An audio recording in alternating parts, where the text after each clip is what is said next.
Kanina, ang dami pang pera. Pero ngayon, ito na lang yung natira. Yan.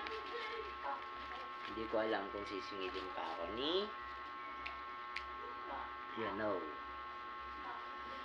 Tapos, eto. O, diba? Saan ka pa? Kaya ako to, kinukontent, hindi para magpaawa.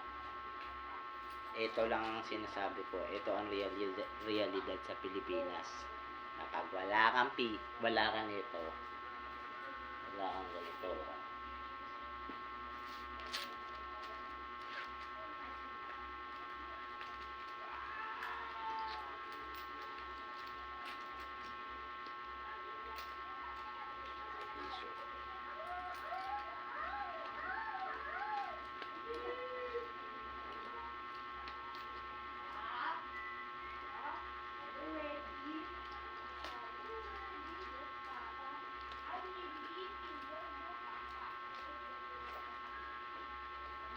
Pag wala ka nito, tsaka ito kapag medyo marami,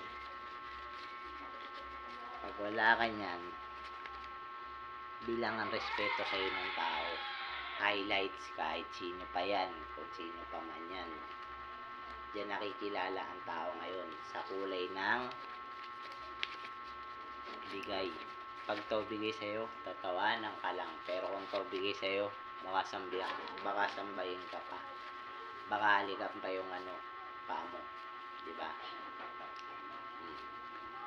Yung mga taong hindi kaya magtrabaho. Pero uulitin ko, hindi ko yung pinagyayabang. Kumbaga, ibig ko sabihin, ang point of view ko ron, kung kaya mo, kung kaya ko, kaya mo rin. Maraming hindi nakakapaliw, maraming hindi nakakaintindi ng ugali ko ngayon. Pero kung alam nyo, pinagdadaanan ko, maiintindihan nyo ako. Hindi ko social media para magpasikat, para ma-monetize lang. Dahil ayoko na sa ganitong klase ng buhay. Na pag wala kang trabaho, wala kang makain, walang tutulong sa'yo, yung mga natulungan mo dati, wala yan, yan, tapon yan. Kumbaga, sa isang pagkakamali mo, tapos lahat ng pinaghirapan mo. Ganun lang yun. Cool watch, comment, subscribe, bell, Shurin Vlogs 1.